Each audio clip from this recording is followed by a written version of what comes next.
Bonjour à tous et merci d'être avec nous. À la une de l'actualité économique, Choose France, la grand-messe de l'investissement. Plus de 200 grands patrons de multinationales étrangères ont été reçus par Emmanuel Macron au château de Versailles.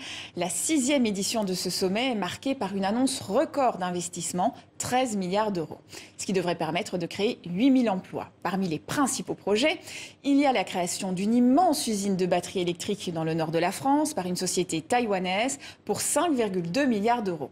À Dunkerque, également, une entreprise chinoise va construire, avec le français Orano, un site de fabrication de composants de batteries.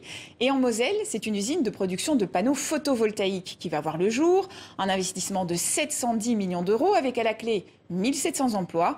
Autant de projets qui s'inscrivent dans la politique de réindustrialisation du gouvernement. Pendant des années, on a subventionné des panneaux photovoltaïques qui étaient faits au bout du monde.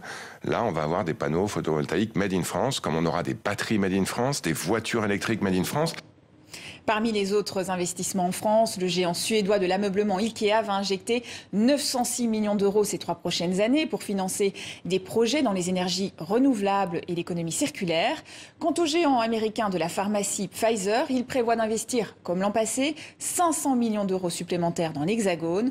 Son objectif est de renforcer ses capacités en matière d'essais cliniques et de recherche. Parmi les vedettes de ce sommet Choose France, Elon Musk, le patron de Tesla, SpaceX et le propriétaire de Twitter, a été reçu ce lundi matin à l'Elysée par Emmanuel Macron. Il s'est ensuite entretenu avec le ministre de l'Économie et des Finances. Pour Bruno Le Maire, il y a des négociations en cours et sa présence est un signal fort. Dans le reste de l'actualité, c'est une jeune femme de 28 ans qui doit prendre les rênes de l'une des enseignes de bricolage les plus connues. Agathe Monpeilly deviendra en septembre prochain la prochaine patronne de Leroy Merlin en France. Elle a commencé sa carrière au sein du groupe Mullier dès la sortie de son école de commerce. Elle était récemment à la direction de Leroy Merlin en Grèce et à Chypre. Mais sa nomination a vivement fait réagir sur les réseaux sociaux. Contrairement à la rumeur, elle n'a aucun lien de parenté avec la famille Mullier, l'une des plus grosses fortunes de France. 19 milliards de dollars, c'est notre chiffre du jour. Et c'est la somme que va débourser l'entreprise américaine spécialiste des mines d'or Newmont pour racheter sa rivale australienne Newcrest. Une opération qui devrait donner naissance au plus grand exploitant de mines d'or de la planète.